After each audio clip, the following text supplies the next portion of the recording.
তো আজকে আমাদের বিষয় হচ্ছে পাওয়ার অ্যান্ড এনার্জি সোর্স। আজকে আমরা মূলত কথা বলবো আমাদের যে রোবোটিক্সের ম্যাক্সিমাম যে বিষয়গুলো, যত জিনিসগুলাই আছে সব কিছুর জন্য একটা পাওয়ার সোর্স দরকার হয়। তো ওই পাওয়ার সোর্স নিয়ে আজকে কথা বলবো।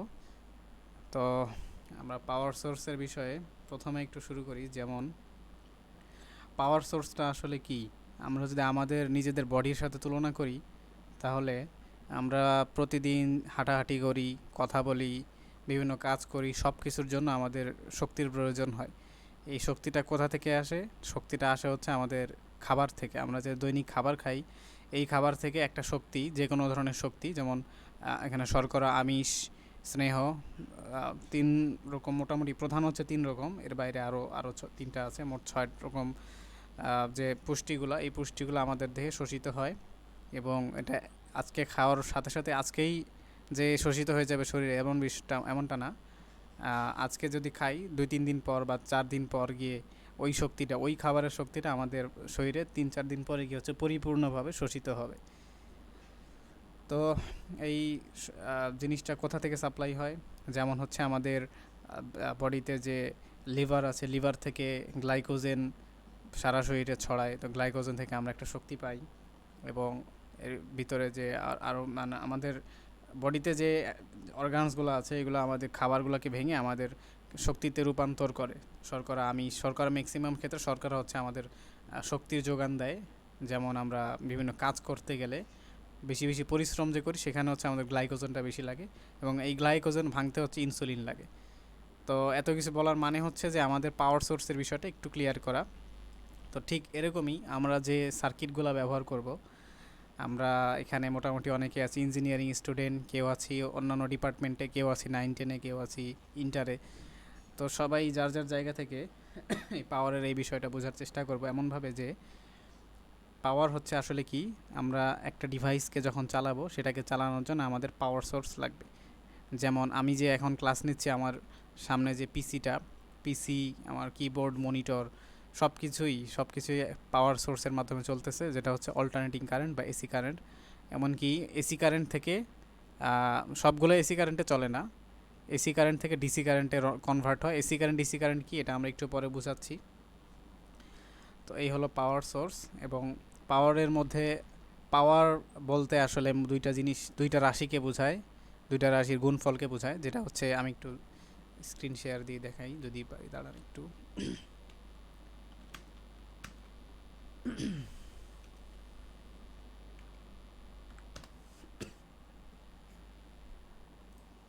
তো দুইটা রাশি কি কি, একটা হচ্ছে ভোল্টেজ আর একটা হচ্ছে কারেন্ট। আমরা অনেকে হয়তো সূত্র পড়েছি যে P equal V I, P equal V into I, অর্থাৎ voltage into current equal to হচ্ছে পাওয়ার। পাওয়ারের একক হচ্ছে ওয়াট, বা ক্ষমতার একক ওয়াট। তো ওই পাওয়ার যখন আমরা শব্দটা বলবো, সেখানে মূলত এই দুইটা রাশি আসবে। এটা হচ্ছে কখন? কারেন্টের ক্ষেত্রে, আমার সার্কিটের ক্ষেত্রে। আর আমরা যদি লিনিয়ার ক্ষেত্রে বা অন্যান্য কেস যদি চিন্তা ভাবনা করি, সেখানে হচ্ছে আমাদের যেমন আপনার কি বলে ওয়ার্ক বা কাজ, যেটা কাজের সূত্রটা কি, mgh। এখানে হচ্ছে ভর, অভিকর্ষ, ত্বরণ, তারপর হচ্ছে আমাদের হাইট, এই বিষয়গুলো লাগবে। সেটা এই বিষয়গুলোর সাথে সময়কে অ্যাড করলে আমাদের পাওয়ারের একটা বিষয়টা চলে আসবে। ডব্লিউ ইকুয়াল পিটি বা P equal W by T, যে সূত্রটা আছে ওইটা থেকে। তো এটা এক এক সময় এক এক রকম হয়। তবে এটা মনে রাখবেন যে পাওয়ার বিষয়টা, আমাদের পৃথিবীতে কোনো শক্তি কখনো সৃষ্টি হয় না বা ধ্বংস হয় না, জাস্ট কনভার্সন হয়। অর্থাৎ এই যে পাওয়ারের যে বিষয়গুলো বললাম, এই যে খাবারের থেকে যে পাওয়ারটা হয়, সবগুলো পাওয়ার হচ্ছে আপনার জাস্ট কনভার্ট হয়, একটা থেকে আরেকটা কনভার্ট হয়। যেমন আমাদের শরীরে কি হয়, রাসায়নিক শক্তিগুলা জমা হয়। আবার যেমন ব্যাটারির ক্ষেত্রে যদি বলি, ভিতরে হচ্ছে কিছু কেমিস্ট্রির বিষয়গুলো থাকে, কেমিক্যাল বিষয় থাকে। তো ওইগুলা থেকে হচ্ছে রাসায়নিক শক্তি থেকে বিদ্যুৎ শক্তি বা তড়িৎ শক্তিতে রূপান্তরিত হয়। ওই তড়িৎ শক্তি আবার আমাদেরকে সাপ্লাই দেয় কোথায়? সার্কিটের মধ্যে। তো এটাই আর কি। এটা হয়তো সবাই জানেন যে শক্তির কোনো ধ্বংস বা সৃষ্টি নেই, শক্তি হচ্ছে জাস্ট একটা রূপ থেকে আরেকটা রূপে ধারণ করে। আচ্ছা, আমি একটু স্ক্রিন শেয়ার দিই, একটু পরে, একটু দাঁড়ান, একটা ছবি বের করি।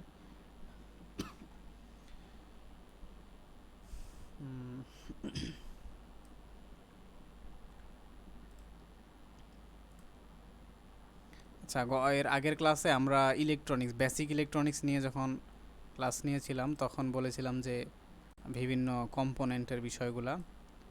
তো এই যে এখানে বিভিন্ন ধরনের কম্পোনেন্ট দেখা যাচ্ছে, আমি ওহমের একটা সূত্র আছে, এটা একটু জাস্ট ছোট একটা চিত্রের মাধ্যমে দেখানোর চেষ্টা করি।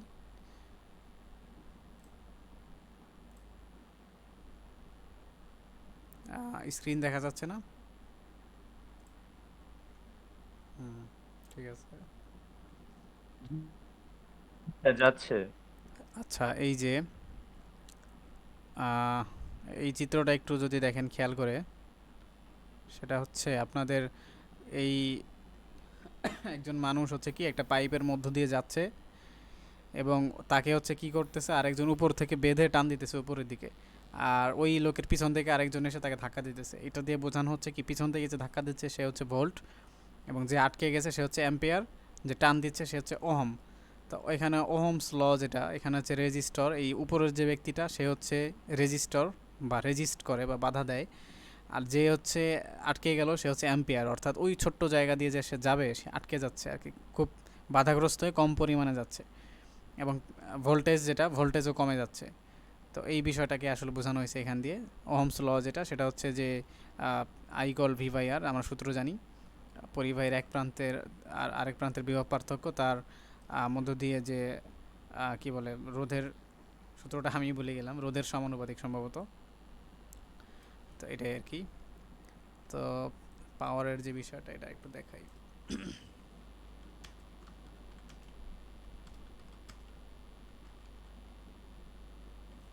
আমরা আজকের ক্লাসটা একটু ধাপে ধাপে নিব, কিছুটা পাওয়ার সম্পর্কে জানবো, তারপরে হচ্ছে আমরা পাওয়ার কিভাবে জেনারেট হয় এগুলো একটু জানবো। আচ্ছা, আমরা আপনাদেরকে একটা কোয়েশ্চেন করি, সেটা হচ্ছে আমরা যে দৈনিক যে খাবারগুলো খাই, হ্যাঁ, দৈনিক যে খাবারটা খাই, খাবার খেয়ে যে আমরা যে শক্তি অর্জন করি, এটা কি রিনিউয়েবল বা নবায়নযোগ্য কিনা?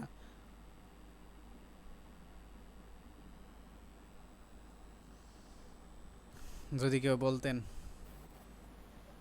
না ভাই, এটা তো মনে হয় নবায়নযোগ্য হবে না। হ্যাঁ, এটা নবায়নযোগ্য হবে না।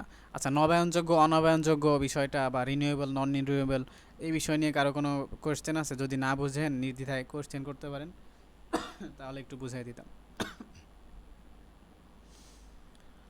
আচ্ছা, তারপর শর্টকাটে বলি, রিনিউয়েবল এনার্জি বা নবায়নযোগ্য এনার্জি যেগুলো যেগুলো হচ্ছে আমরা আহ, কি বলে আমাদের যে এফিসিয়েন্সি বিষয়টা বলতেছি, এফিসিয়েন্সিকে বাড়ায় রিনিউয়েবল এনার্জি, এবং ওই ওই পাওয়ারটাকে আমরা আবারও পেতে পারি এমন একটা জিনিস, সেটা হচ্ছে রিনিউয়েবল এনার্জি। আর নন রিনিউয়েবলটা বললে আর একটু ভালো করে বুঝবেন। নন রিনিউয়েবল বা অনবায়নযোগ্য শক্তি যেটা, সেটা হচ্ছে যেমন জীবাশ্ম জ্বালানি, মানে এটাকে একবার খরচ করলে আর পাওয়ার কোনো পসিবিলিটি নেই। যেমন হচ্ছে আমরা যে পেট্রোল ব্যবহার করি, পেট্রোল, অকটেন বা এই এই টাইপের জ্বালানি যেগুলা, ওইগুলো যদি ব্যবহার করি, তো তখন ওইগুলা জাস্ট পুড়ে কি হবে, পুড়ে কিন্তু ছাই হয়ে যাবে বা ধোঁয়া হয়ে চলে যাবে, আকাশে উড়ে চলে যাবে। তো ওইটাকে আপনি আর পাবেন না। কিন্তু আমরা সোলার এনার্জি বা হাইড্রো পাওয়ার এনার্জি বা নিউক্লিয়ার এনার্জি যেগুলো আছে, এগুলো যদি ব্যবহার করি, এগুলো হচ্ছে মোটামুটি নবায়নযোগ্য, মানে এগুলাকে বারবার ব্যবহার করা যায়। আমি ছোট্ট একটা উদাহরণ দেই, আপনারা একটু খেয়াল করবেন। আচ্ছা, আমি একটা ছবি দেখাই।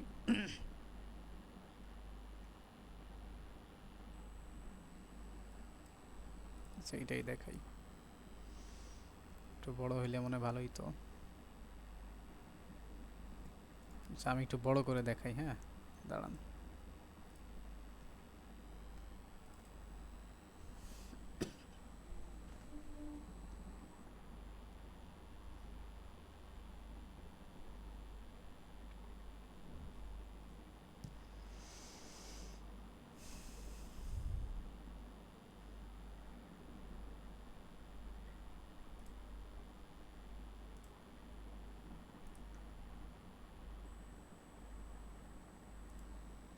আচ্ছা, এর মাঝে একটা কথা বলে রাখি, আপনারা যারা আছেন এখানে, আপনাদের জন্য যে আজকে হচ্ছে ফ্রি ক্লাসটা শেষ, হ্যাঁ, আজকেই মোটামুটি free class, last free class হচ্ছে আজকেই। তো আমরা মোটামুটি পাওয়ার সেকশনের ক্লাসটা নিয়ে শেষ করে দিব। তো যারা আছেন তারা একটু জানাবেন আমাকে, আমি যে নেক্সটে যে ক্লাসগুলো নিব ইনশাল্লাহ, ওইগুলা কি আমি যদি 10টার সময় নেই, কারো কোনো সমস্যা আছে? রাত্রে 10টায়? জি না ভাই, আরো ভালো হয়। এটাতে আরো ভালো হয়। খাওয়া দাওয়ার জি একটা ভাই। সমস্যা আচ্ছা আছে এখানে এই সময়। প্রথমে কয়েকজন বলছিল ভাই 10টা নিলে ভালো হয়, পরে দেখি যে আরো দুই একজন বলা শুরু করছে 10টা নিলে ভালো হয়। তা ভাবলাম 10টা নিলেই মনে হয় ভালো হয়, আসলে আমার জন্য ভালোই হয়। আচ্ছা। 10টার সময় মোটামুটি সবাই ফ্রি হয়ে যায়, তো 10টার সময় আমার কাছে মনে হয় যে ঠিকঠাক আছে। হ্যাঁ হ্যাঁ ওইটাই, তাহলে মোটামুটি তাহলে ঠিকই আছে, 10টার সময় করাই এটাই ভালো হবে। আচ্ছা।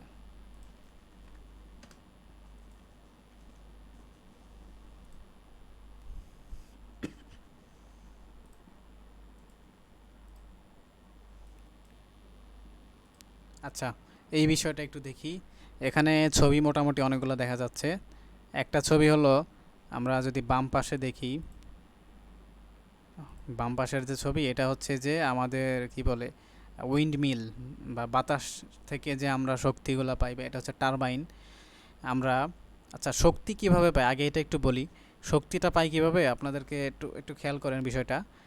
আমরা যে কারেন্টে, মানে আমরা যদি শক্তির বিষয় ইলেকট্রিসিটির ক্ষেত্রে বলি, সবগুলোই আসলে শক্তি, মানে মানে শক্তির ইউনিটও একই, হ্যাঁ, সবগুলাই শক্তি। সেখানে আমি যদি একটু কথা বলি সেটা হচ্ছে যে, আচ্ছা একটা সাউন্ড সাউন্ড হলো কেন, মানে সবাইকে চলে গেল নাকি আবার? আচ্ছা, ভিডিও চলতেছে না, রানিং হচ্ছে না, তুই কি স্লাইড মুভ করতেছস? না না, হ্যাঁ স্লাইড হ্যাঁ, মুভ এখন হচ্ছে, মুভ এখন হচ্ছে না। আচ্ছা সোহান, আচ্ছা একটু রিমাইন্ডার দিয়ে রাখি, হ্যাঁ হ্যাঁ, গতকালকে তো নেট চলে গিয়েছিল হঠাৎ করে, তো আমি তো বুঝতে পারি নাই, কারণ ক্লাসে না ঢুকলে বোঝা যায় না। তো হঠাৎ করে যদি আমি চলে যাই বা প্রবলেম হয়, ওই ক্ষেত্রে আমাকে একটু নোটিফাই করে দিস কল দিয়ে, হ্যাঁ। ঠিক আছে। গতকালকে দেখা গেল যে আমি কথা বলতেই আছি, পরে দেখি যে একটা কোয়েশ্চেন করলাম কেউ উত্তর দেয় না, পরে ঢুকে দেখি যে কেউ নাই। এই হলো অবস্থা। আচ্ছা ঠিক আছে, ওকে। জানাই দিলাম। আচ্ছা আমি একটা স্লাইডই দেখাচ্ছি, হ্যাঁ, কন্টিনিউ কর। একটা স্লাইডই দেখাচ্ছি। তো আচ্ছা, শক্তি বিষয়টা আমরা পাই কিভাবে? শক্তিটা পাই হচ্ছে ঘূর্ণন শক্তি বা চলন গতি। আমরা তো গতি শিখছি তাই না, গতি, ঘূর্ণন, চলন গতি, সাইকেলের গতি, বিভিন্ন ধরনের গতি। ওই গতিগুলোকে কাজে লাগিয়ে আমরা হচ্ছে শক্তি উৎপন্ন করতে পারি। কীরকম? যেমন হচ্ছে একটা, আমরা যে ছোট ডিসি মোটরগুলো চালাই, কারেন্টে ডিসি মোটরগুলো চালাই, তো ব্যাটারি দিয়ে চালানোর ফলে কি হয়, দুইটা তার লাগালে জাস্ট ঘূর্ণন হয়, ঘুরতে থাকে। তো আমরা যদি এটা ইনপুট দিচ্ছি, আউটপুট হিসেবে ঘুরতেছে, তো এমন একটা মেকানিজম যদি তৈরি করতে পারি যে আউটপুট থেকে আমরা জোরে জোরে ঘোরাবো, যাতে উল্টা দিকে বিদ্যুৎ তৈরি হয়। তো এমন কি মেকানিজম তৈরি করা যায় না? হ্যাঁ যায়। কোনটা? Generator motor. জেনারেটর মোটরের কাজ কি?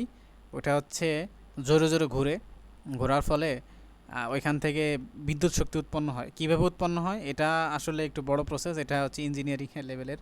কীভাবে উৎপন্ন হয় ওটার মধ্যে আসলে যে আমরা ইন্ডাক্টর যে একটা পার্ট পড়াইছিলাম, ইন্ডাক্টর, ওইখানে কিছু মোটর থাকে, ইন্ডাকশন মোটর এর ফলে আসলে আমরা জেনারেটর দিয়ে বিদ্যুৎ তৈরি করতে পারি। এটা একটু হায়ার লেভেলের পড়া, ওইটা আমরা আসলে যাব না ওইদিকে, আপাতত যাচ্ছি না। তবে এতটুকু মনে রাখেন যে একটা মোটরকে জোরে জোরে ঘোরালে, জেনারেটর মোটর যেগুলো, ওইখান থেকে আমরা বিদ্যুৎ উৎপন্ন করতে পারি। জাস্ট এতটুকু মনে রাখেন, রিমাইন্ডার। এইটাই হচ্ছে মেন আমাদের এসি কারেন্ট তৈরি করার শক্তি।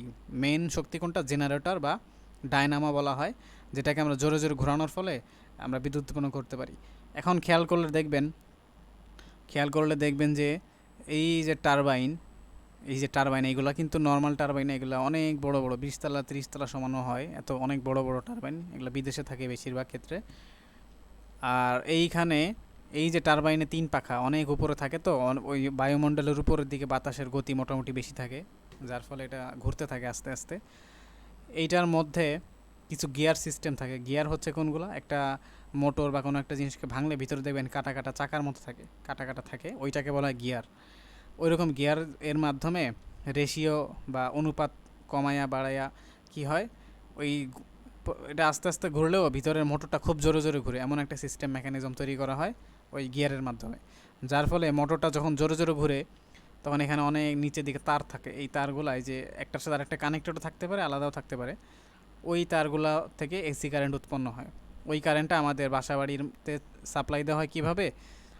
আপনারা খেয়াল করলে দেখবেন রাস্তার মধ্যে অনেক সময় ট্রান্সফর্মার থাকে, যেগুলো অনেক সময় নষ্ট হয়ে যায়, ট্রান্সফর্মার বাস্ট হয়। ওই ট্রান্সফর্মারের মাধ্যমে হচ্ছে অনেক দূর থেকে কারেন্ট পৌঁছানো হয়। দূর থেকে এই কারেন্টগুলো অনেক হাই ভোল্টেজ দেওয়া হয়, এইচভি বলা হয়, হাই ভোল্টেজ, যেমন কয়েক কেভি, 3 কেভি 4 কেভি এরকম থাকতে পারে, আমি ফুলি শিওর না।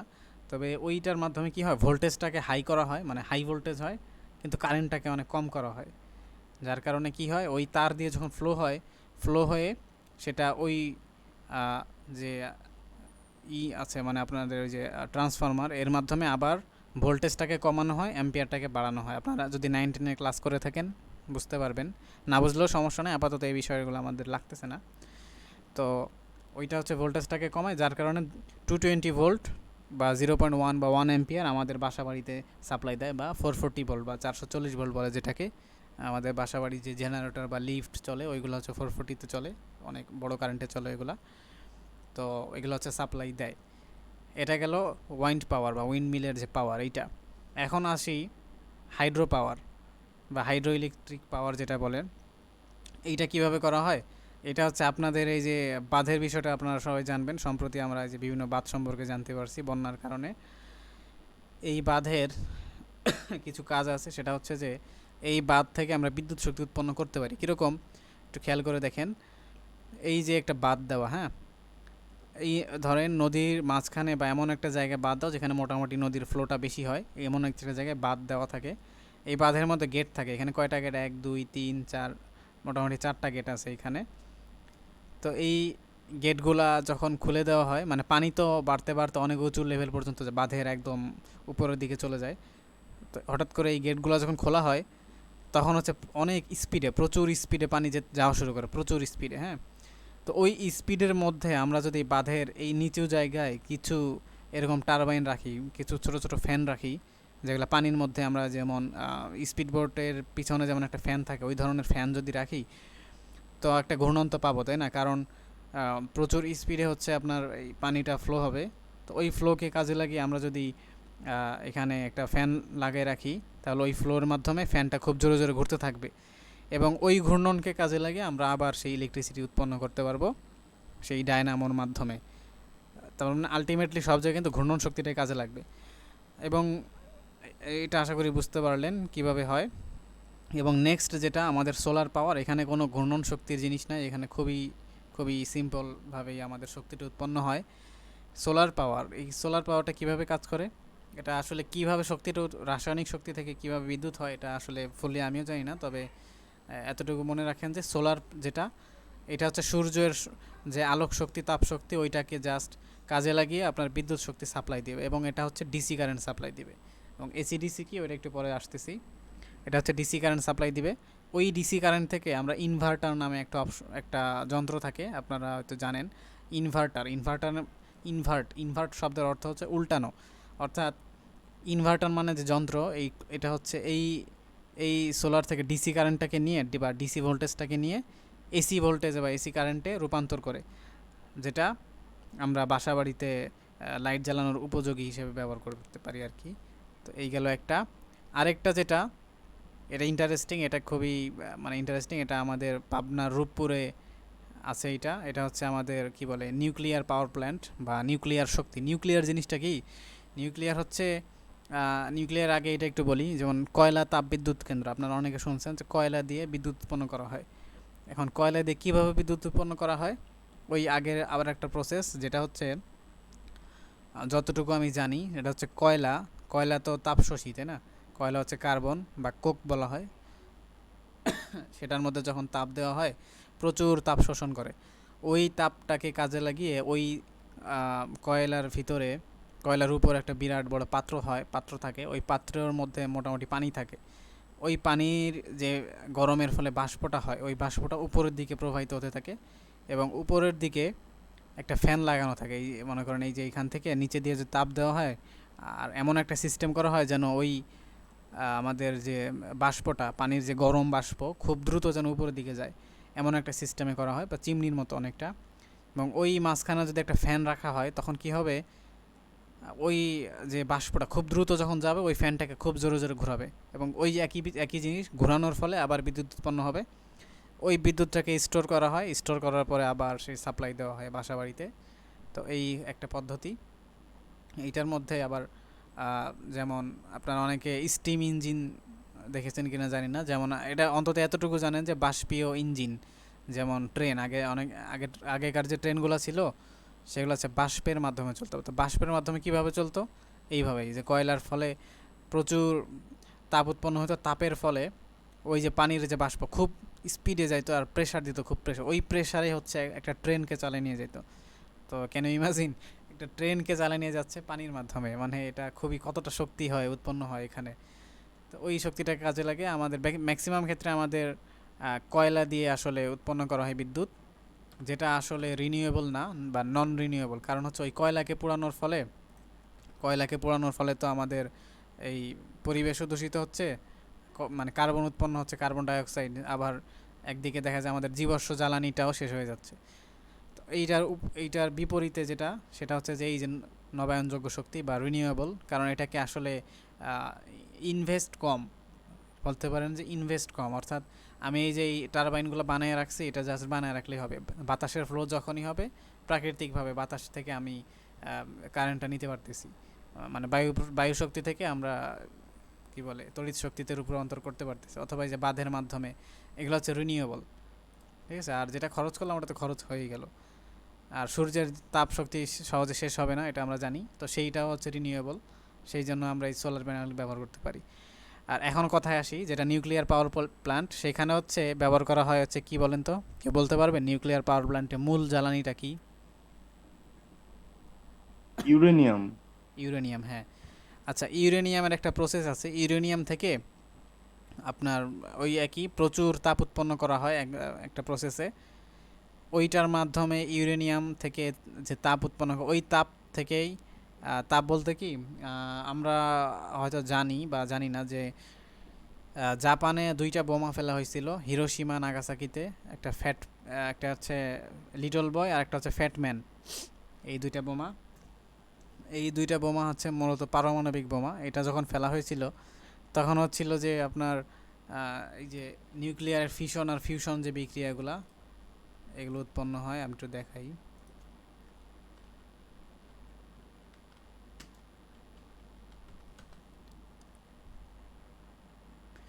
দুইটা বিক্রিয়া হয় মূলত, একটা হচ্ছে নিউক্লিয়ার ফিশন আর একটা হচ্ছে নিউক্লিয়ার ফিউশন।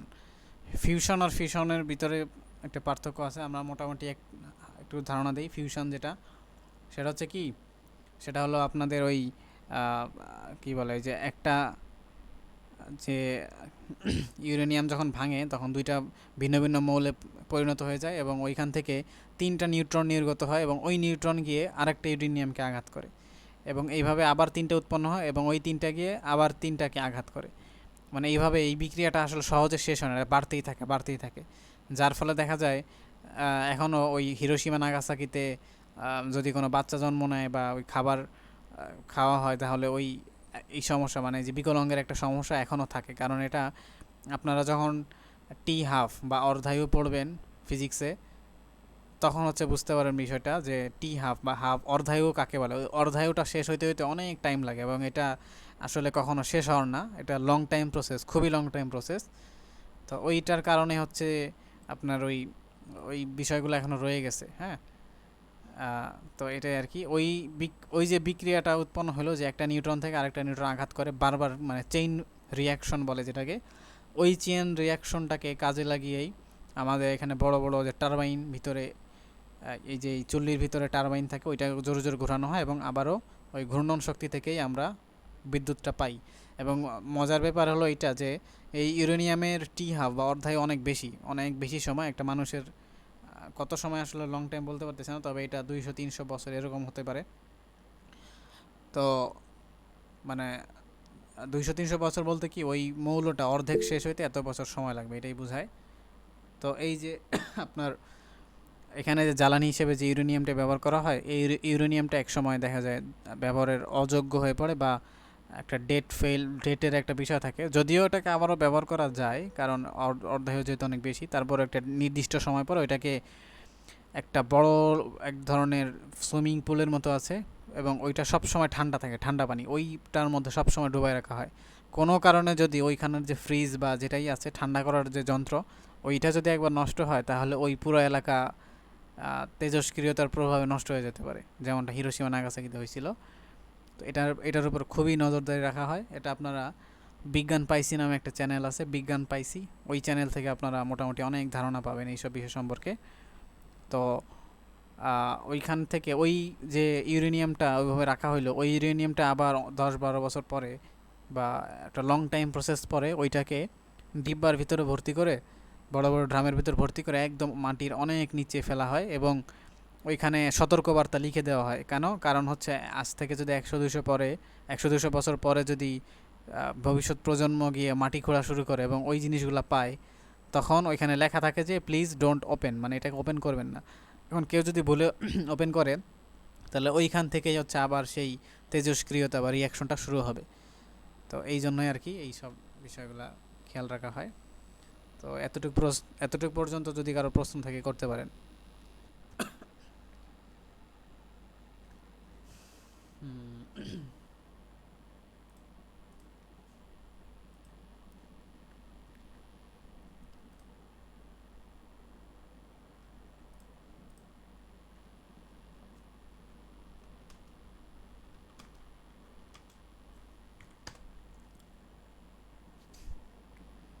ওই বিষয়গুলো সম্পর্কে কারো কোশ্চেন থাকলে করতে পারেন, নাহলে আমরা একটু সামনের দিকে আগাচ্ছি।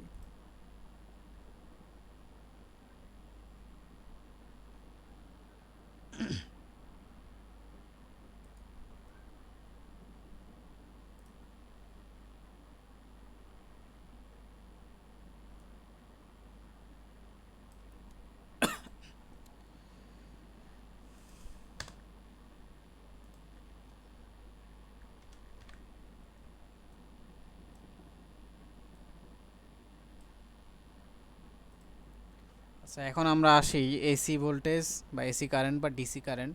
এসি কারেন্ট মানে হচ্ছে অল্টারনেটিং কারেন্ট, আর ডিসি কারেন্ট মানে হচ্ছে ডিরেক্ট কারেন্ট। তো প্রথমে আসি ডিরেক্ট কারেন্টে। ডিরেক্ট কারেন্ট কোনটা? সময়ের সাথে ধরেন এটাকে যদি বলি, এটা হচ্ছে টি আর এটা হচ্ছে ভি। এটা হচ্ছে ভোল্টেজ, মানে সময়ের সাথে ভোল্টেজ সবসময় স্থির থাকবে। আমি ধরেন এখানে কয়েকজন আছে, আগে ওটা বুঝিয়েছিলাম, অনেকে বুঝেন নাই, একটু আবার খেয়াল করেন। তো মনে করেন ডিসি আমি দিলাম 5 ভোল্ট, লেখা খারাপ হচ্ছে তো ইগনোর করেন আপাতত। তো এটা হচ্ছে ডিসি 5 ভোল্ট সাপ্লাই দিলাম একটা কারেন্ট একটা সার্কিটে। এটা কি আগে এটা বলি, এটা হচ্ছে কিন্তু x by y. X by আমরা যে গ্রাফ চার্ট আঁকি, ওইটা হচ্ছে এক্স বাই, সরি এটা হচ্ছে ওয়াই, নিচেরটা হচ্ছে এক্স। আচ্ছা আমি একটু আবার মুছে দিই। তো আপাতত আশা করি বুঝতে পারছেন, মানে এটা হচ্ছে এক্স বাই ওয়াই, এটা হচ্ছে এদিকে এই বরাবর ওয়াই আর এই বরাবর হচ্ছে এক্স। এটা হচ্ছে আমাদের গ্রাফ অ্যান্ড চার্ট। তো গ্রাফ, তো এইখানে আমি একটা সার্কিট একটা ভোল্টেজ সাপ্লাই দিলাম, সেটা হচ্ছে 5 ভোল্ট। এখান থেকে 0 1 2 3 4 5 এইভাবে 5, এখানে আসলো 5, নিচের থেকে উপরে 5। তো 5 ভোল্ট সাপ্লাই দিলে ওই সার্কিটে সবসময় 5 ভোল্ট কন্টিনিউয়াস, সে 5 ভোল্টই দিবে, একটু কমবে না বাড়বে না, ঠিক আছে? এটা হচ্ছে মূলত ডিসি কারেন্ট বা ডিরেক্ট কারেন্ট, মানে আমরা ডিরেক্ট যে কারেন্টটা সাপ্লাই দিচ্ছি এটা হচ্ছে ডিসি কারেন্ট। অর্থাৎ এই 5 ভোল্ট দিলে এটা পজিটিভ 5 ভোল্টই থাকবে, হ্যাঁ, পজিটিভ 5 ভোল্ট। পজিটিভ 5 ভোল্ট, আর একটা হচ্ছে 0 ভোল্ট বা নেগেটিভ বা গ্রাউন্ড আর কি যেটা বলে ওইটা। এটার কোনো দিক পরিবর্তন হবে না। অর্থাৎ একটা সার্কিট দেখাই,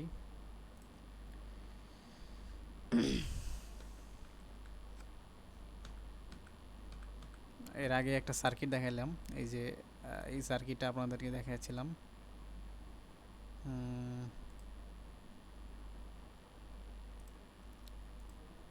তো এটা একটু দেখেন এইখানে,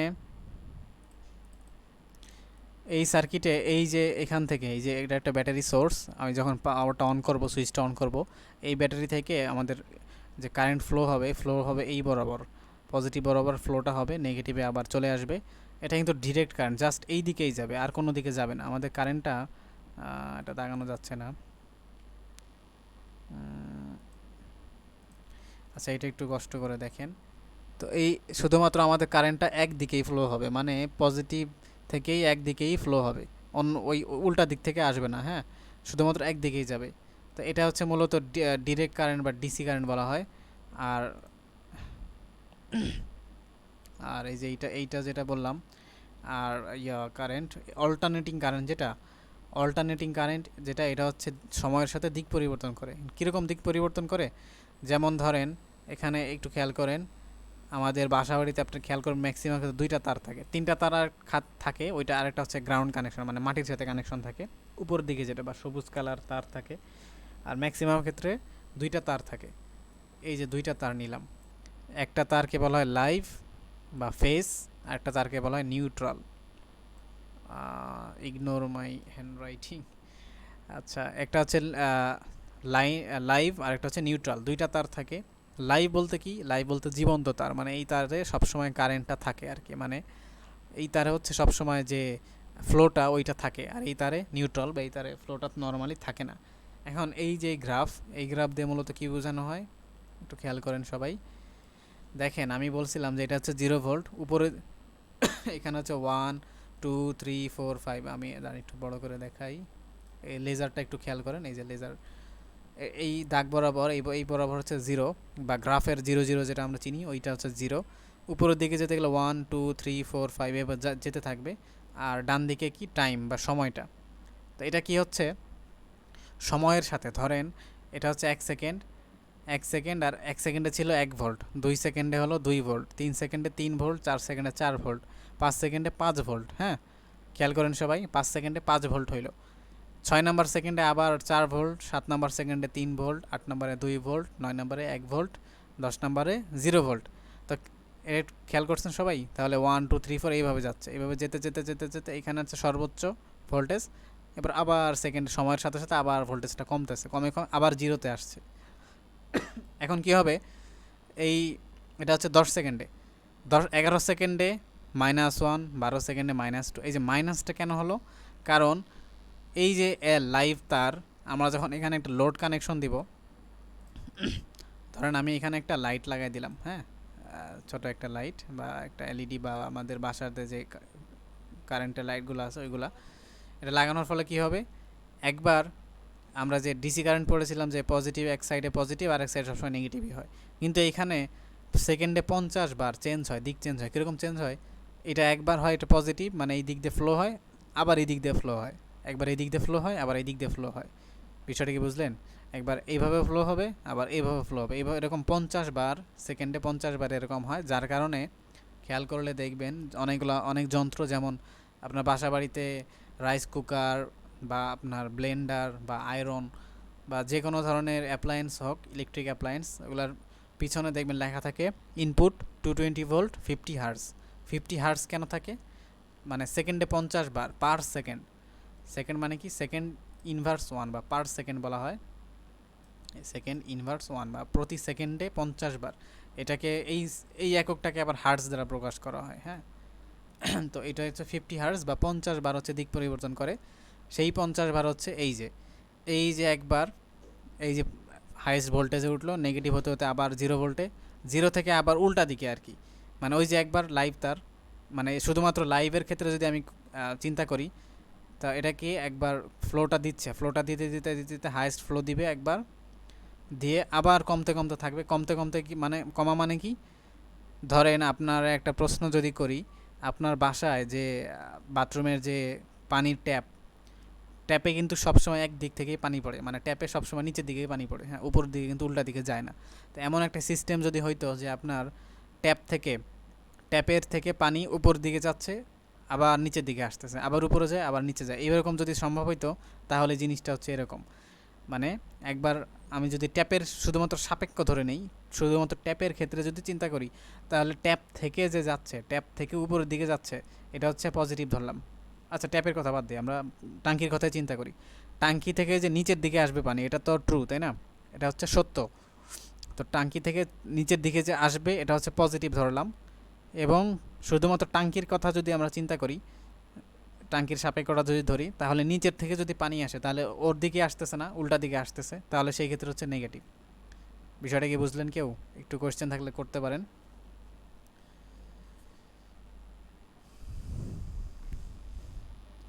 সবাই আসেন তো না? দু একজন একটু রেসপন্স করেন প্লিজ। হ্যাঁ আসি, ওকে বুঝতে পারছি। ওকে, জি ভাই বুঝছি। আমি জি যদি ভাই বোঝা যাচ্ছে। হ্যাঁ, শুধুমাত্র টাঙ্কির ক্ষেত্রে যদি চিন্তা করি, সেক্ষেত্রে টাঙ্কির ক্ষেত্রে সত্য কোনটা, যে পানি সবসময় নিচের দিকেই যাবে, এটাই হচ্ছে সত্য, এটা হচ্ছে পজিটিভ ধরলাম। কিন্তু কোনো ক্ষেত্রে যদি ওই ট্যাপের থেকে যদি উপরের দিকে টাঙ্কির দিকে যদি আসে, তাহলে টাঙ্কির জন্য হচ্ছে এটা নেগেটিভ, কারণ ওর দিকে আসতেছে, ও ছাড়তেছে না, ওর দিকে আসতেছে, মানে ও হচ্ছে নেগেটিভ।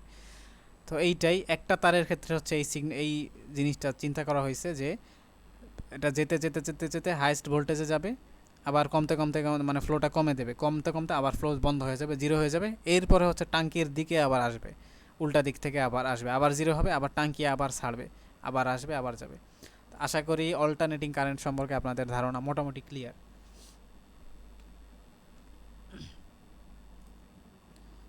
ঠিক আছে, এরপরে যে বিষয়ে একটু টাইমটা ফোকাস করি, কতক্ষণ আছে।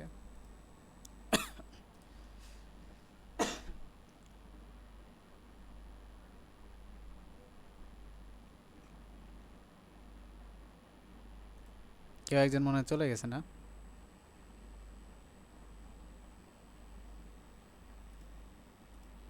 টাইম কতক্ষণ আছে দেখা যায় না তো এখানে। একজন মনে হয় চলে গেছিলেন, এই মুনতাহা, আপনি মনে হয় চলে গেছিলেন না?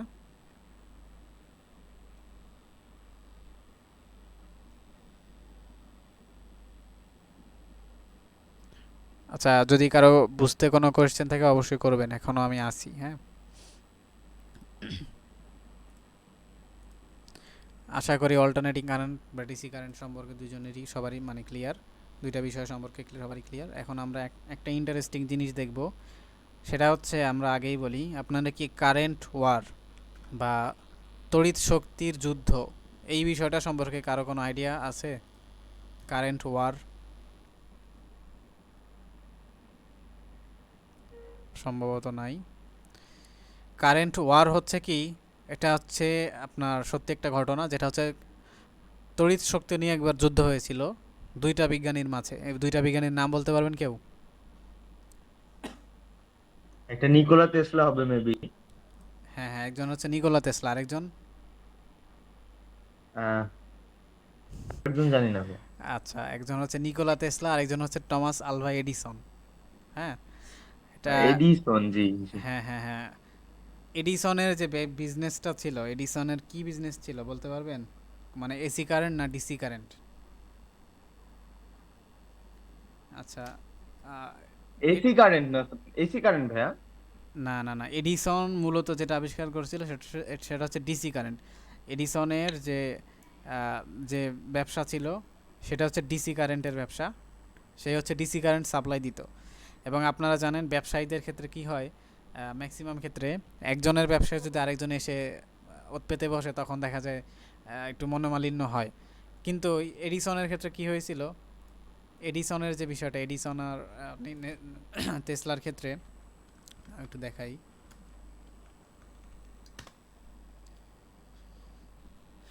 এডিসন আর টেসলার ক্ষেত্রে যে বিষয়টা হয়েছিল সেটা হচ্ছে যে এডিসনের কোম্পানিতে টেসলা হচ্ছে চাকরি নিছিল, এডিসনের কোম্পানিতে টেসলা একজন চাকরিজীবী ছিল।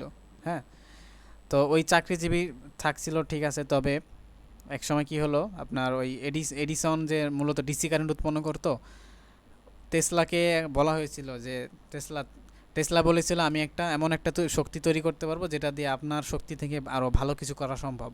তো এডিসন যেটা মনে মনে ভাবছিল যে আরে আমার থেকে আবার কী শক্তি তৈরি করবে, মোটামুটি এরকম একটা তারই ছিল। তো সে হচ্ছে যে বলছিল ঠিক আছে যাও, তুমি যদি এটা করতে পারো তোমাকে এত এত টাকা দিব, এতগুলো মোহর দিব বা এতগুলো স্বর্ণ দিব। তো সে হচ্ছে স্বর্ণগুলা এক সময় হচ্ছে সে তৈরি করে দেখাই দিল। হ্যাঁ, তৈরি করে দেখাই ফেললো, কিন্তু আসলে তখন তাকে ওই স্বর্ণগুলো দেওয়া হয় নাই, বা ওই পারিশ্রমিকটা পরিপূর্ণ দেওয়া হয় না, খুব অল্প পারিশ্রমিক দিয়েছিল। যার কারণে আপনার ওই টেসলা হচ্ছে মনোমালিন্য, মানে আপনার এডিসনের সাথে মনোমালিন্য হলো এবং সেই কোম্পানি থেকে সে চলে গেল। এই কোম্পানি থেকে যাওয়ার পরে সে নিজের একটা কোম্পানি খুললো। সে নিজে কোম্পানি খোলার পরে চেষ্টা করলো যে সে হচ্ছে নিজে এসি কারেন্ট তৈরি করবে। মজার ব্যাপার হচ্ছে যখন সে ওই কোম্পানিতে ছিল, মানে এডিসনের কোম্পানিতে যখন ছিল, সে কি তৈরি করছিল জানেন? সে তৈরি করছিল হচ্ছে ইন্ডাকশন মোটর। অর্থাৎ যে মোটর সম্পর্কে আমি এত কথা বললাম, ইন্ডাকশন মোটর বিষয়টা, ওইটা দিয়ে মূলত এসি কারেন্টটা উৎপন্ন করা হয়। ইন্ডাকশন মোটর যখন ইউজ করা হলো, ইন্ডাকশন মোটর ঘোরালে আপনার তড়িৎ শক্তিটা উৎপন্ন হয়। হ্যাঁ, তো এটা এটা ছিল মোটামুটি সাশ্রয়ী। কীভাবে সাশ্রয়ী? কারণ ডিসি কারেন্টের ক্ষেত্রে, এই যে কারেন্ট ওয়ার, ডিসি কারেন্টের ক্ষেত্রে হচ্ছে আপনার তার লাগতো বেশি, খাম্বা লাগতো বেশি, যার কারণে এক বাড়ি থেকে বেশি দূরে পৌঁছানো যেত না, এক বাড়ি থেকে আরেক বাড়ি পৌঁছানো যেত না। এবং প্রতি একটা ধরেন আমাদের ঢাকা যদি চিন্তা করি, ঢাকার মধ্যে মনে হয় অনেকগুলা কারখানা লাগতো শুধুমাত্র কারেন্ট তৈরির জন্য। তো এইটাই ছিল এডিসনের একটা ব্যবসা, কারণ তার বিভিন্ন এলাকায় যে খাম্বাগুলো থাকবে বা কোম্পানি বা আপনার তড়িৎ শক্তি উৎপন্ন করার যে ইয়াটা থাকবে, কারখানা থাকবে, যত বেশি হবে তত তত তার ব্যবসার লাভ, তাই না? এটা তো স্বাভাবিক। তো এর মধ্যে টেসলা যখন তার যে কোম্পানিতে জব করলো এবং ওই সময় বললো যে আমি এটা তৈরি করতে পারবো, আর টেসলার একটা ক্ষমতা ছিল, স্পেশাল ক্ষমতা, সেটা হচ্ছে সে যখন চোখ বন্ধ করতো, চোখ বন্ধ করে সে 3D চিন্তা ভাবনা করতে পারতো। মানে 3D ডিগ্রি তো বুঝেন, মানে 3D জিনিসটা তো বুঝেন, বা 3Dতে চারপাশের জিনিসটা কীরকম হবে দেখতে, ওইভাবে চিন্তা ভাবনা করে সে একটা জিনিস খুব দ্রুত তৈরি করতে পারতো। তো সে হচ্ছে খুবই দ্রুত তৈরি করলো ইন্ডাকশন মোটর। ইন্ডাকশন মোটর তৈরি করার পরে সে খুবই দ্রুত ফেমাস হয়ে গেল। তার দেখা যাচ্ছে তার যখন কোম্পানি ছেড়ে তার নিজের কোম্পানিতে যখন চালু করলো, দেখা যাচ্ছে এসি কারেন্ট উঠে যাচ্ছে, ডিসি কারেন্টটা মার খেয়ে যাচ্ছে। তখন গিয়ে তাদের মধ্যে খুব মনোমালিন্য হলো, এটাই আর কি। কিন্তু ওই সময় এটা মনে রাখবেন যে টেসলা ছিল খুব গরিব, টেসলার টাকা পয়সা ছিল না আর কি, মানে খুবই গরিব ছিল, কিন্তু তার উদ্যোগ ছিল খুব ভালো। আর যে টমাস আলভা এডিসন, সে ছিল মোটামুটি অনেক বড় লোক, তার উদ্যোগ ভালো ছিল, সে অনেক কিছু আবিষ্কার করছে, এটা আমরা জানি। তবে সমসাময়িক যে বিষয়গুলো, এগুলো আসলে রাজনৈতিকও কিছু বিষয় ছিল তখন, যার কারণে টেসলার প্রজেক্ট আসলে উঠতে পারে নাই। টেসলা একটা চিন্তা ভাবনা করছিল যে এই এসি কারেন্ট, সে এই যে একটা যন্ত্র, তাকান সবাই দেখেন, এরকম একটা যন্ত্র বানাইছিল, সে বানায়া সে চাইছিল যে আমি সবাইকে এসি কারেন্ট ফ্রি করে দিব। অর্থাৎ আজকে যদি টেসলা মানে ওই সময় যে বিলিয়নার হইতো, তাহলে এই জিনিসটা যদি ফ্রি করে দিত, তাহলে আজকে আমাদের এত প্যারা খাইতে হতো না কারেন্ট নিয়ে। এই যে কারেন্ট গেল আসলো, এইগুলো নিয়ে এত প্রেশার নেওয়া লাগতো না, তারও থাকতো না আর কি, সব কিছু ওয়্যারলেস হয়ে যেত। ঠিক আছে, একদম সব কিছুই তখন আমাদের পাওয়ার সোর্সটা একদম ফ্রি থাকতো। কিন্তু সেটা তৈরি করার পরে যখন তার পারিশ্রমিকটা দেওয়া হলো না, তখন সে আসলে এরপরে সে ওই জিনিসটাকে নষ্ট করে ফেললো। তো স্বাভাবিক, কারণ তাকে যখন পারিশ্রমিক দেওয়া হবে না বা তার প্রজেক্টের মূল্যায়ন যখন করা হবে না, তখন সে অবশ্যই রাগ করে সেখান থেকে চলে যাবে, এটা স্বাভাবিক। এবং তার অনেক আবিষ্কার ছিল, এমন এমন আবিষ্কার ছিল যেটা দিয়ে পৃথিবীর মাটি নাকি 2 ভাগ করা সম্ভব ছিল, এমন এমন একটা যন্ত্র নাকি সে আবিষ্কার করছিল। পরবর্তীতে এটার ক্ষতিকর দিক চিন্তা ভাবনা করে সে সেই জিনিসটাকে নষ্ট করে ফেলছে। তো এই হচ্ছে কারেন্ট ওয়ার। তো আপাতত আমরা এখনও পর্যন্ত সে এসি কারেন্টই চালাই বেশিরভাগ ক্ষেত্রে, কারণ এসি কারেন্টের এফিসিয়েন্সি বেশি। ও ভালো কথা, এফিসিয়েন্সি যে বিষয়টা এটা আমরা বলি নাই। এফিসিয়েন্সি যে বিষয়টা, এটা হচ্ছে কর্মদক্ষতা বলে বাংলায়। এখন আপনাকে একটা কোশ্চেন করি, মনে করেন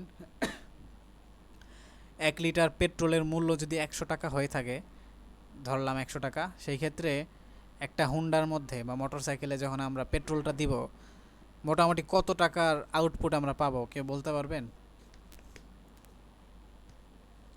কোয়েশ্চেনটা না বুঝলে বলেন, আমি বলতেছি। 100 টাকা খরচ করে আমি পেট্রোল কিনলাম, আমি 100 টাকার খরচ করে যে পেট্রোলটা কিনলাম, ধরেন 1 লিটার, ওই 1 লিটারে হোন্ডা যেতে যেতে যেতে যেতে একসময় বন্ধ হয়ে গেল। তো আপনি বুঝবেন যে হ্যাঁ, এই পর্যন্ত আমি আসতে পারছি। এখন মাপার পরে দেখলেন যে কয়েক কিলোমিটার আপনি চলে গেছেন, অনেক দূরে চলে গেছেন। তো আপনি মনে মনে ভাববেন যে পুরো 100 টাকা মনে হয় খরচ হলো, এই 100 টাকার তেল খরচ করে মনে হয় এত কিলোমিটার আসা যায়। তো এটা আসলে কারেক্ট হলো না। কারেক্ট হবে কোনটা?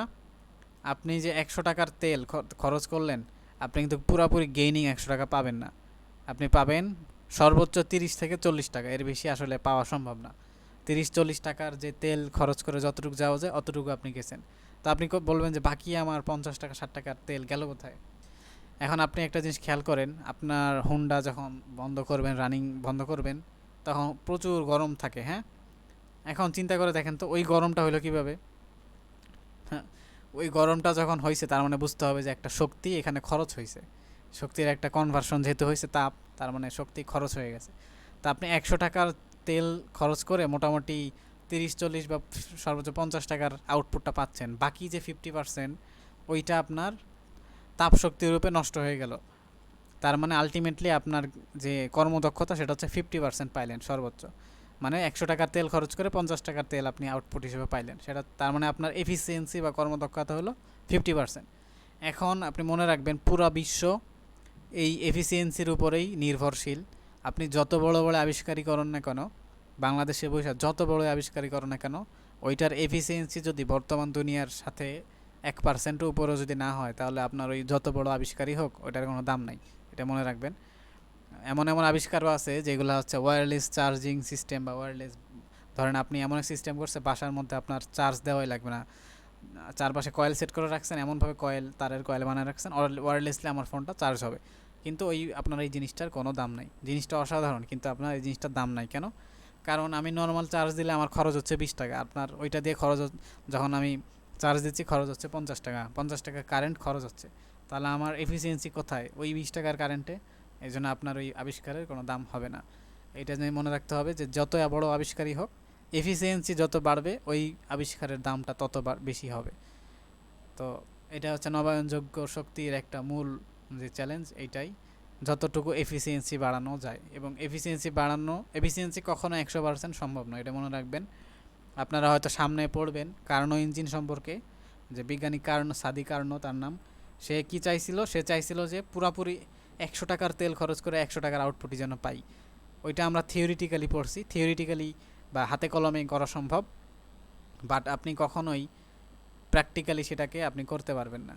এটাই হচ্ছে এফিসিয়েন্সির মূল খেলা। বর্তমান দুনিয়া মূলত এফিসিয়েন্সির উপরে নির্ভরশীল। আশা করি এই পর্যন্ত বুঝতে পারছেন। কারো কোনো কোয়েশ্চেন থাকলে করতে পারেন, যে কোনো কোয়েশ্চেন। আজকে একটু সবাই চুপচাপ না?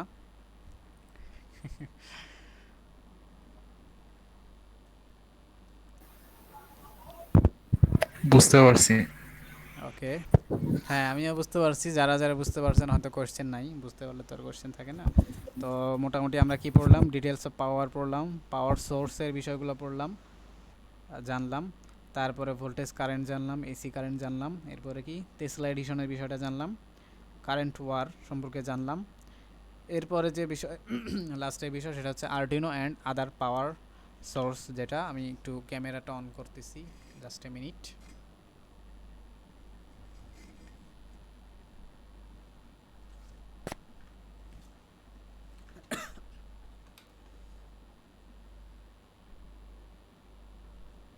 দেখা যায় কিনা একটু বলবেন।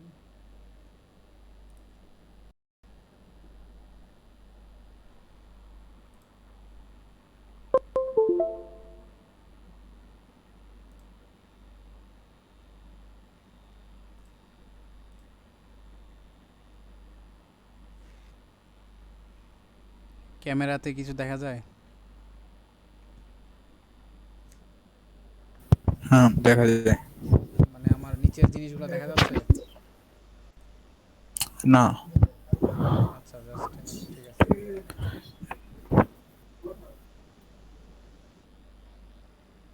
এই ল্যাপটপের সাথে কানেক্ট করতেছেন মেবি, হ্যাঁ হ্যাঁ হ্যাঁ, কিছু একটা হবে।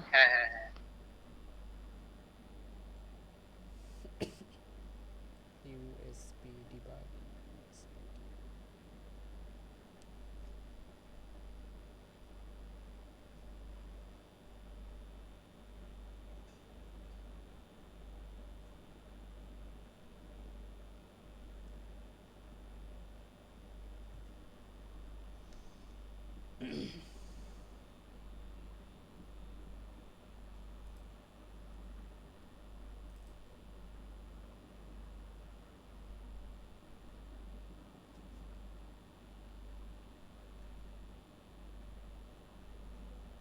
দেখা যায় মনে হয় নাকি?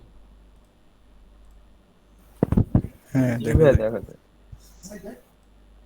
আচ্ছা, আমি স্ক্রিন শেয়ারই দিই, হ্যাঁ এটা থেকে বেশি ভালো হবে হয়তো।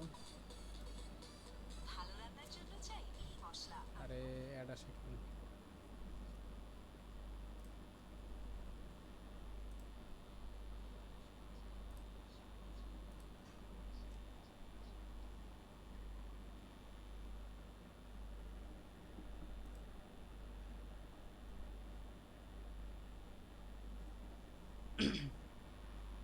উল্টা দেখা যাচ্ছে মনে হয়।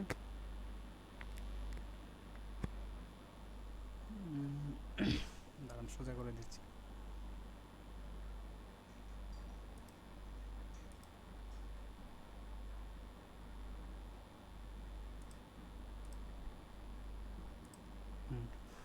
এইবার ঠিকঠাক।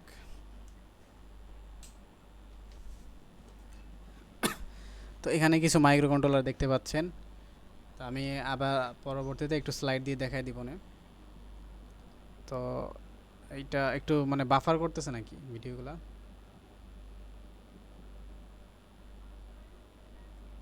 জি ভাইয়া, অনেক।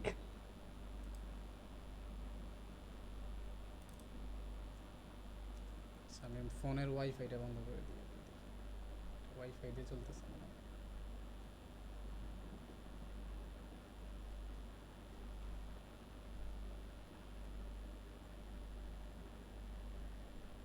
আরে এত অ্যাড আসে ফোনে।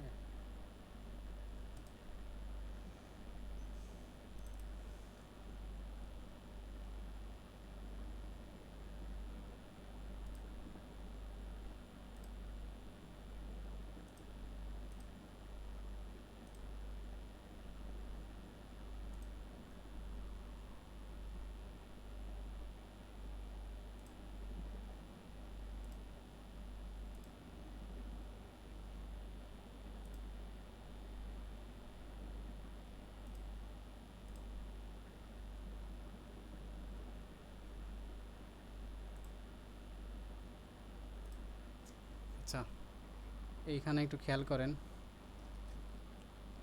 আচ্ছা, এটা ভিডিওটা বাফার হচ্ছে, হ্যাঁ, আমি একটু ওই স্লাইড থেকেই দেখাই আর কি। টাইমটা একটু কমে গেলে আমার একটু রিমাইন্ডার দিয়ে দিন, হ্যাঁ।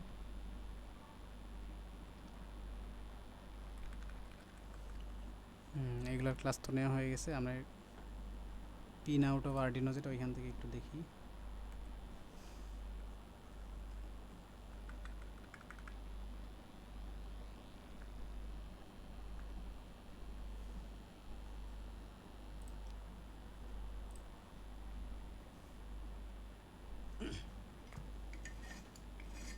তো এটা একটু খেয়াল করেন।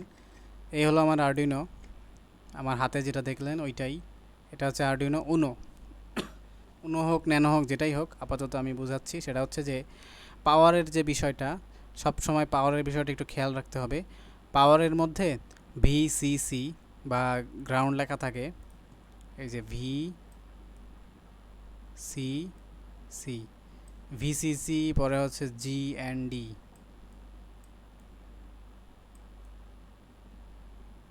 জিএনডি, হ্যাঁ। এই ভিসিসি মানে হচ্ছে মানে পজিটিভ ভোল্টেজ। ভিসিসি মানে পজিটিভ ভোল্টেজ, আর গ্রাউন্ড কানেকশন মানে হচ্ছে নেগেটিভ ভোল্টেজ। অর্থাৎ গ্রাউন্ডটা সবসময় সবগুলা গ্রাউন্ড একসাথে যুক্ত থাকার কারণেই নাম হয়েছে গ্রাউন্ড। আমাদের যেমন ভূমিকে বলা হয় গ্রাউন্ড। তো এইটাকে সব নেগেটিভগুলো মূলত একসাথেই থাকে, এই জন্য এটাকে গ্রাউন্ড নামকরণ করা হয়। আর ভিসিসির ফুল মিনিংটা আসলে আমিও জানি না, ভিসিসিকে ভিসিসিই বলি সবসময়। তো ভিসিসি মানে হচ্ছে ভোল্টেজ ইনপুট আর কি। এটাকে যেমন এখানে ভিআইএন লেখা হচ্ছে ভোল্টেজ ইনপুট। তো এটা দিয়ে হচ্ছে আমরা ভোল্টেজ ইনপুট দেব, অর্থাৎ পজিটিভ। কিন্তু কখনো এই যে নেগেটিভ পজিটিভ যেন উল্টা না হয়, উল্টা হলেই কিন্তু এই জিনিসটা নষ্ট হয়ে যাওয়ার সম্ভাবনা থাকবে। সেটা হোক ন্যানো বা উনো বা মেগা, যেটাই হোক, যে আর্ডিনোই হোক, সবগুলোর ক্ষেত্রে সঠিকভাবে ভোল্টেজটা দিতে হবে। এবং যে কোনো সেন্সর হোক বা যে কোনো মডিউলই হোক, সবসময় ভোল্টেজের ক্ষেত্রে বিষয়টা ক্লিয়ার করতে হবে, এনশিওর করতে হবে। আর্ডিনোর ক্ষেত্রে এখানে 5 ভোল্ট দেওয়া আছে। দেখুন তীর চিহ্ন দেখলে দেখবেন, আমি একটু জুম করে দেখাই। দেখেন এখানে তীর চিহ্ন, এই যে তীর চিহ্ন ভিতরের দিকে যেটা, এটা হচ্ছে ভোল্টেজ ইনপুট। তীর চিহ্ন বাইরের দিকে যেটা, এটা হচ্ছে ভোল্টেজ আউটপুট, অর্থাৎ এই যে 5 ভোল্ট। এবং আউটপুট হিসেবে আরেকটা আছে 3.3 ভোল্ট বা 3V3 বলা হয়। এটা হচ্ছে খুব ছোট একটা ভোল্টেজ। এটা হচ্ছে ছোটো ছোটো সেন্সরের ক্ষেত্রে আমরা ব্যবহার করি অনেক সময়। এটা খুবই কম লাগে, বেশিরভাগ ক্ষেত্রে লাগে হচ্ছে 5 ভোল্ট গ্রাউন্ড, এই দুটোই লাগে। আবার ভিআইএন গ্রাউন্ড, এটাও লাগে। এখন আমরা যে ধরেন আমাদের বাসায় যে রাউটার, অনু বা চার্জার যেগুলো চালাই, ওইখানে যে মোটা একটা পিন থাকে, ওই পিন দিয়ে আমরা এটাকে চালাতে পারবো কিভাবে? এই যে এইখানে একটা পিন আছে, এই যে কালো বাম পাশে, একদম উপরে বাম পাশে যে কালোটা, এইটা হচ্ছে ইনপুট পিন। এখানে আমরা সরাসরি কানেক্ট করে আমরা এই আর্ডিনোকে রান করাইতে পারবো। তো এটাকে রান করানোর জন্য আরেকটা পিন যেটা, সেটা হচ্ছে ভিআইএন এবং গ্রাউন্ড। এই দুইটাতে পাওয়ার দিলেও আমরা এই আর্ডিনোকে রান করাতে পারবো। কিন্তু মনে রাখবেন, এই আর্ডিনোটা ম্যাক্সিমাম 5 ভোল্টে অপারেট হয়। কীভাবে 5 ভোল্ট অপারেট হয়? এইখানে এই যে একটা জিনিস দেখতে পাচ্ছেন, এটাকে বলা হয় ভোল্টেজ রেগুলেটর আইসি। এটার পিন থাকে 3টা, আর সামনে একটা গ্রাউন্ড অপশন থাকে, এটা হচ্ছে লাগানো থাকে, সোল্ডারিং করা থাকে। তো এই 3টা পিনের মাধ্যমে এই মূলত এই ডিভাইসটা, ছোটো ডিভাইসটা কী করে, ছোটো কম্পোনেন্টটা এই যত ভোল্টেজই দেন, 12 ভোল্ট দিলে এটাকে জাস্ট কাট করে, কাট করে এটা নিজে হিট হয়, ওই যে আমরা এফিসিয়েন্সি পড়লাম, যেটা নিজে অনেক খুব গরম হয়, বা ওই ভোল্টেজটাকে যখন কাট করে এটা খুব গরম হয়, এফিসিয়েন্সি মানে কি বলে, এটা গরম হয়, আর আউটপুট হিসেবে 5 ভোল্টটা দেয়। ওই 5 ভোল্টটা আমরা এই বোর্ডে ইউজ করি এবং এইখান থেকে সিগন্যাল রিসিভ করি। এবং সিগন্যালের যে বিষয়টা আমি বলছিলাম, সবসময় ডিজিটাল আইও যেটা আউটপুটে 5 ভোল্ট দিবে আর গ্রাউন্ড মানে লোতে 0 ভোল্ট দিবে। এটা হচ্ছে আর্ডিনোর ক্ষেত্রে। আরেকটা যেটা আমরা শিখছিলাম ESP8266 বা ESP32, ওইগুলো হচ্ছে 3.3 ভোল্টে 3.3 ভোল্টকে হচ্ছে আপনার ডিজিটাল আউটপুট হিসেবে দেয় বা উচ্চ ভোল্ট, আর নিম্ন ভোল্ট হিসেবে 0 ভোল্ট দেয়। তো এই ক্ষেত্রে এটা হচ্ছে পাওয়ারের অপশনটা। তো যতই হোক পাওয়ার অপশনটা সবসময় আপনারা একটু মানে কেয়ারফুলি ব্যবহার করবেন, সামনে যত প্রোগ্রাম করা হবে পাওয়ার এর বিষয়টা খেয়াল রাখবেন। এখন আমরা আর্ডিনো ন্যানোটা একটু দেখি আর কি আবার।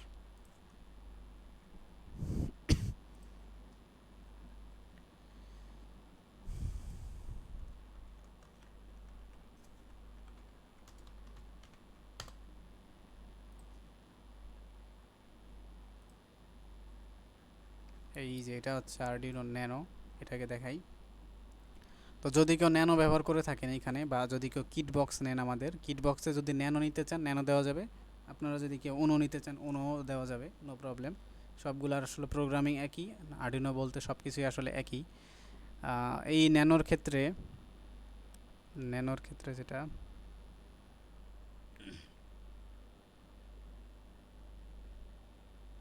দেখা যায় নাকি, খুবই বাফার করতেছে কেন।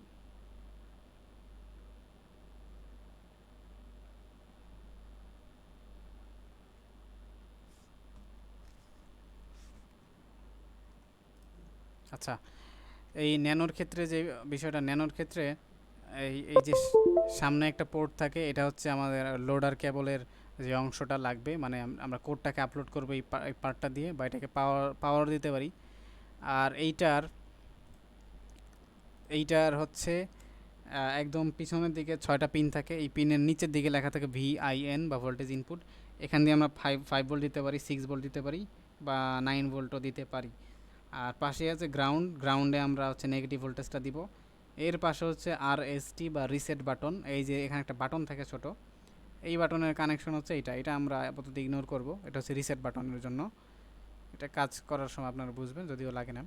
এই রিসেটের বাম পাশে থাকবে 5 ভোল্ট, এখান থেকে আপনারা বিভিন্ন সেন্সরের জন্য 5 ভোল্ট আউটপুটটা নিতে পারবেন যখন যেটা লাগে।